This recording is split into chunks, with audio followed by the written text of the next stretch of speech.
Welcome to new family ব্লগে আপনাদের আরও একবার স্বাগত।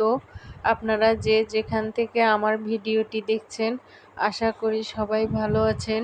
আল্লাহর রহমতে আমরাও ভালো আছি। আজকে সকাল থেকে ব্লগটা শুরু করলাম। গ্রামের বাড়িতে সকাল থেকে রাত পর্যন্ত কি কি কাজ করে, শহরের কাজ এবং গ্রামের কাজ পুরোটাই আলাদা। গ্রামের কাজ শহরের কাজের সাথে মিল হবে না। ভাবলাম আমি আমার বাবার বাড়িতে আছি, সেই বাড়ি থেকেই না হয় শুরু করি। যেখানে আমার জন্ম হয়েছে সেখান থেকেই শুরু করি। যে বাড়িতে প্রত্যেকটা জায়গায় আমার কাপড় চোপড় জিনিসপাতি সব ছড়িয়ে ছিটিয়ে থাকতো, আজ সেই বাড়িতেই আমি মেহমান।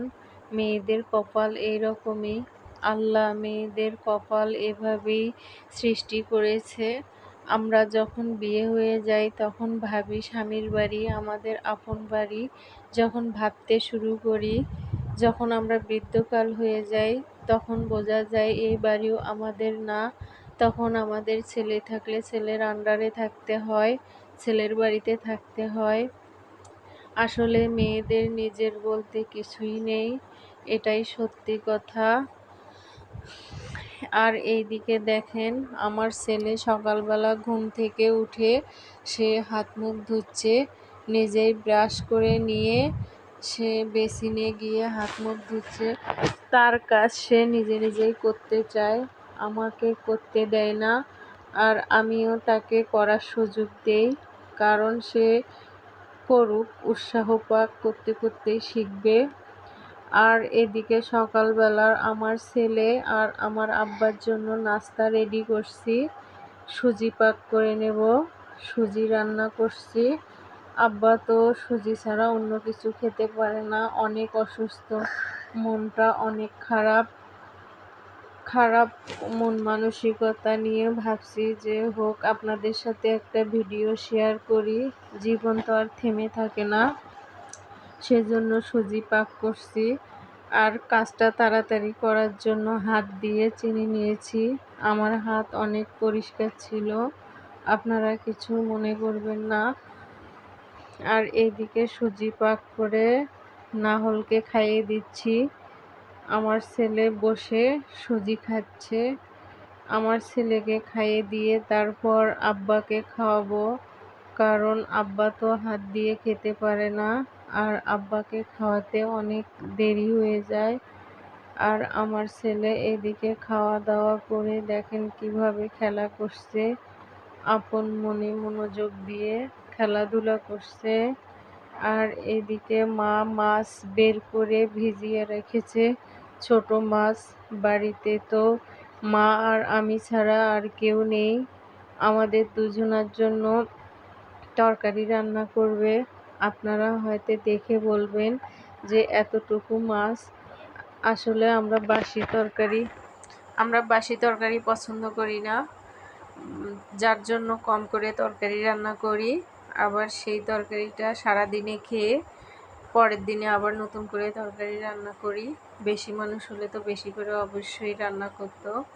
আর এইদিকে মা সবজি রান্না করে নিচ্ছে, মূলা, আলু, বেগুন। মা যেভাবে রান্না করে আমি সেভাবে আপনাদের সাথে শেয়ার করছি। আসলে মা যেভাবেই রান্না করুক, রান্না অনেক ভালো লাগে। আসলে কার কার মায়ের রান্না আমার মতো খুব ভালো লাগে, কমেন্টে জানাবেন। মা যেভাবেই রান্না করে সেভাবেই আমার কাছে ভালো লাগে, অনেক সুন্দর লাগে। আমরা এখন যেভাবে রান্না করি, আসলে মা অনেক পুরনো দিনের মানুষ, আমাদের মতো করে এত স্টাইল করে এত সুন্দর সেজে গুজে রান্না করতে পারে না। আগে থেকে যেভাবে রান্না করে এখনও এভাবেই রান্না করে, আর এভাবেই অনেক বেশি ভালো লাগে খেতে। আর এদিকে শাক রান্না করছে, আগের দিনে যে মারা শাক বেছে রেখেছিল সেই শাকগুলো রান্না করছে। শাক রান্না হয়ে গেলে আমরা অফ ক্যামেরায় খাওয়া দাওয়া করে দুপুরে আমার ছেলে আর আমার ভাস্তি অনেকগুলো বেলুন ফুলে নিয়েছে। আর এগুলো দেখে হয়তো আপনারা মনে করবেন যে কোনো অনুষ্ঠান, আসলে আমাদের কোনো অনুষ্ঠান না। এগুলো আমার ছেলেকে এক প্যাকেট এনে দিয়েছিলাম, আর সেই প্যাকেটগুলো আমার ভাস্তি ফুলে দিচ্ছে। আমার ছেলে তো এগুলো ফোলাতে পারে না। আর এখন আমার ভিডিওর সাথে যারা আছেন তারা সবাই একটা লাইক দিয়ে চ্যানেলটি সাবস্ক্রাইব করবেন। আর এই কাজটি যদি আপনারা করে থাকেন তাহলে আপনাদেরকে অসংখ্য ধন্যবাদ। আর এই বেলুনগুলো ফুলে দেখেন কি বানিয়েছে, এটাই ওদের অনেক আনন্দ। এটা আমার ছেলে শুয়ে শুয়ে দেখবে, দেওয়ালে টাঙানো আছে। আর ওর সাথে খেলাধুলা করে দেখেন খিদা লেগেছে, সে দোকানে যাওয়ার জন্য কান্নাকাটি করছে। বাড়িতে আসলে সে দোকান দিনে একবার হলেও যাবে। দোকান থেকে তাকে চকলেট নিয়ে দিলাম। আর এইদিকে রাস্তার পাশে দেখেন কত সুন্দর চাল কুমড়া ঝুলে আছে, তাই ভাবলাম আপনাদেরকে একটু দেখাই, অনেক সুন্দর। আর সন্ধ্যার সময় সুজি ভেজে রাখছি, সকালবেলা সুজি রান্না করতে হবে। সকালে সুজি ভেজে রান্না করা অনেক সময়ের দরকার, যার কারণে রাতেই ভেজে জারে করে রেখে দিব, যাতে সকালবেলা কষ্ট না হয়। সেই কারণে ভেজে রাখছি রাতে। সকালবেলা সুজি রান্না করা, আমার ছেলেকে খাওয়ানো, আব্বাকে খাওয়ানো, তারপর আবার ওকে স্কুলে নিয়ে যাওয়া। সকালবেলা আসলে সেইভাবে টাইম পাওয়া যায় না, যার কারণে রাতে একটু কাজ এগিয়ে নিচ্ছি। সেই কারণেই সুজিগুলো ভেজে রেখে দেব।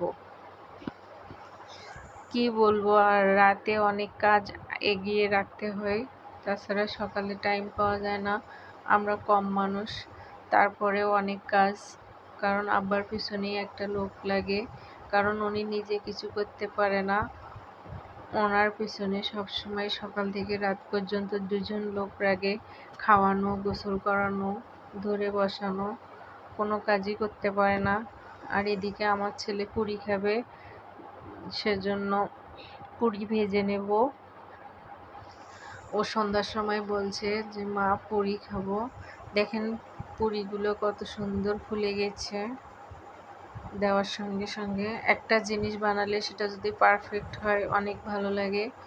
আমি আসলে সেইভাবে পারফেক্ট রাঁধুনি না, কিন্তু তারপরেও চেষ্টা করি যাতে একটু ভালো হয়। আর ফাইনাল লুক এগুলা। পুরির সবগুলো ভাজা শেষ হয়ে গেছে, এখন আমরা খাবো। আর এইদিকে সেমাই পাক করে নিচ্ছি। ভিডিও শেষের দিকে সবাই